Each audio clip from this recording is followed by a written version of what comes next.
एक माँ अपने प्रेमी बॉयफ्रेंड के साथ अपने बेटी को संबंध बनाते आपत्तिजनक हालात में देख लेती है, जिसके बाद माँ और बेटी और प्रेमी के बीच कुछ ऐसा खूनी खेल का तांडव चालू होता है जिसकी पूरी कहानी सुनकर आप हैरान हो जाएंगे।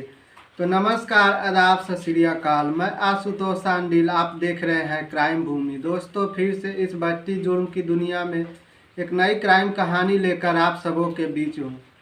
आज की पूरी कहानी बिहार के आरा से है और पूरी कहानी सुनने के लिए आप लोग वीडियो को ज़रा भी नहीं भगाइएगा और आपसे एक रिक्वेस्ट है कि प्लीज़ वीडियो को लाइक करें, चैनल को सब्सक्राइब करें और अपने दोस्तों तक शेयर करें और ज़्यादा से ज़्यादा इस चैनल को सपोर्ट करें।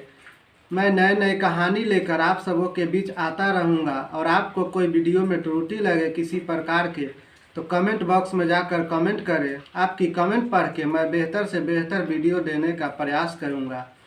तो आज की पूरी कहानी बिहार के आरा से है, जहां पे एक वैशाली नाम की 40 वर्ष की महिला रहती थी अपने बेटी और पति के साथ। बेटी का उम्र लगभग 20 साल था, जिसका नाम प्रीति था, और पति उसका जॉब करने के लिए आरा से बाहर रहता था। और महिला को जब कोई काम पड़ता, कोई सामान मंगाना रहता तो वो पड़ोस के एक युवक से सामान मंगाना करती थी। और इसी बीच उस युवक से इस महिला को प्यार हो जाता है, जिसका नाम वरुण था और उसका उम्र लगभग 25 साल था। अक्सर वरुण इस महिला के घर आया जाया करता था, नाते रिश्तेदार के तरह। जब भी कोई काम पड़ता तो यह महिला बुलाती थी और अपना काम करवाती थी, कोई सामान मंगवाती थी। इसी बीच महिला और वरुण के बीच प्यार का सिलसिला चालू हो जाता है और दोनों में अवैध संबंध चलने लगता है। दोनों एक दूसरे से संबंध बनाने लगते हैं। यह महिला वरुण के प्यार में इस कदर पागल हो जाती है कि वरुण को महंगे महंगे गिफ्ट देने लगती है। मोबाइल फ़ोन, गाड़ी,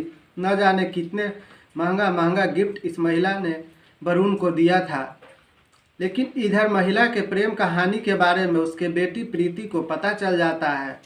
फिर वह अपने माँ से पूछती है तो माँ उसको समझाने बुझाने लगती है और बोलती है कि अपने पिता से यह बात तुम नहीं बताना, तुमको जो चाहिए वो मैं दिलाऊंगी, इतना भी महंगा गिफ्ट चाहिए मैं तुझे देने के लिए तैयार हूँ, तुम यह सब बात अपने पिता से नहीं बताना। फिर प्रीति माँ की बातें मान लेती है और माँ का इधर प्रेम कहानी का सिलसिला चालू था। इधर प्रीति भी माँ के प्रेमी के साथ देखती थी तो प्रीति का भी मन होता था कि वरुण से वो बातचीत कर दे। इधर वैशाली और वरुण के प्यार में न जाने कब 8 माह तक बीत गया।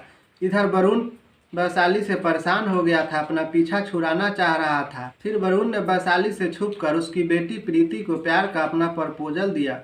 प्रीति ने प्यार की प्रपोजल वरुण की एक्सेप्ट कर ली। फिर फोन कॉल और SMS से बातचीत वरुण और प्रीति की होने लगा। वैशाली को भनक भी नहीं लगा कि वरुण और प्रीति को कब प्यार हो गया और कब से इन दोनों का प्रेम कहानी शुरू हो गया। जब भी प्रीति की माँ वैशाली घर से बाहर या बाजार जाती कुछ सामान लाने के लिए तो प्रीति ने मौके की फायदा उठाते हुए वरुण को अपने घर बुला लेती थी और दोनों एक दूसरे से संबंध बनाते थे, प्यार मोहब्बत का इजहार करते थे। वहीं एक दिन घर से बाहर जैसे ही वैशाली कुछ काम से गई तो प्रीति ने मौके की फायदा उठाकर वरुण को अपने घर बुला लिया।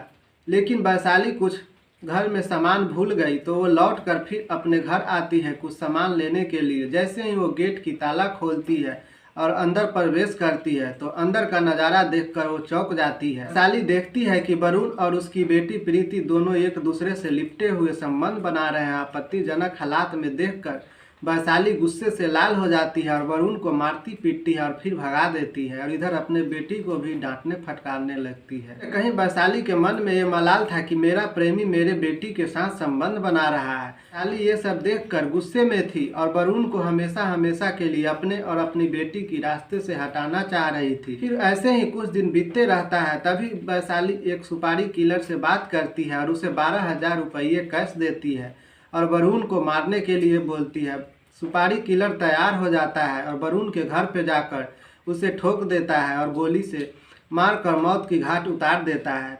फिर वरुण की मौत की सूचना पुलिस तक पहुंचती है। पुलिस उसके घर आती है, लाश को अपने कब्जे में लेकर पोस्टमार्टम करवाती है और जांच पड़ताल चालू करती है। पुलिस को जब 4-5 माह बीत जाता है और कोई सुराग नहीं लगता, जब कोई सुराग नहीं लगता तो पुलिस जांच में तेजी लाती है और वैशाली तक पुलिस पहुंच जाती है और वैशाली की फ़ोन कॉल बरामद करके उसकी कॉल डिटेल जब खंगालती है तो पता चल जाता है कि वैशाली ही इसका गुनहगार है। फिर वैशाली से पूछताछ करती है। वैशाली अपना जुर्म कबूल कर लेती है। उसके बाद वैशाली को पुलिस ने जेल में डाल देता है और इधर बेटी माँ से अकेले हो जाती है। बाकी इस कहानी पे आपकी क्या राय है कमेंट बॉक्स में ज़रूर बताएं। यह कहानी सुनाने का उद्देश्य किसी की दिल दुखाना और भावनाओं के साथ खिलवाड़ करना नहीं है, बल्कि आपको जागरूक करना है ताकि आप सतर्क रहें, सुरक्षित रहें। मिलते हैं फिर इसी तरह की नई क्राइम कहानी लेकर नए वीडियो में। तब तक के लिए रखिए आप अपना ख्याल। जय हिंद, जय भारत, शुभ रात्रि।